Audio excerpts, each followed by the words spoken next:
புனிதா அப்படிங்கிற சீரியல்ல என்ன பட போகிறாங்க பார்க்க போகிறோம். புனிதா அப்படிங்கிற சீரியல்ல இப்போ வந்து பார்த்தீங்கன்னா, மாமா தான் வந்து இப்படிலாம் பண்ணியிருப்பாரோ அப்படின்னு சந்தேகப்பட்டாங்க. இப்போ வந்து அவங்களுக்கு கன்ஃபார்ம் ஆயிடுச்சு. இன்றைக்கி வந்து பார்த்தீங்கன்னா, சரி கோயில்ல போய் நம்ம பூஜை பண்ணலான்னு சொல்லிட்டு அவங்க அம்மாவும் அவங்களும் கோயில்ல போய் பூஜை பண்ணுறாங்க. ஆனால் அப்போ தான் வந்து ஒரு கால் வருது. "நீ சந்தேகப்பட்டது சரிதான். நீ நினச்சேல அதே மாமா தான்" அப்படிங்கிறாரு. இதை கேட்டு புனிதா வந்து அதிர்ச்சி ஆறாங்க.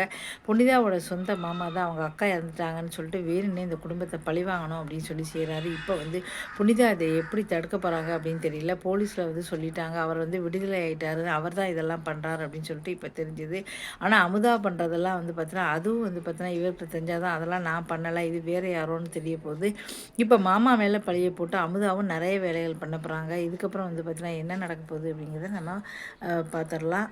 இதுக்கடுத்து வந்து பூங்கொடி சீரியல்ல வந்து சுருதி வந்து இவங்க அண்ணன் சக்தியை வந்து பூங்கொடியோட அண்ணனை காதலிக்கிறா. அவ வந்து சொல்றான், "அவன் உன்னை ஏமாத்துறான்னா நம்ப மாட்டேங்கிறாங்க.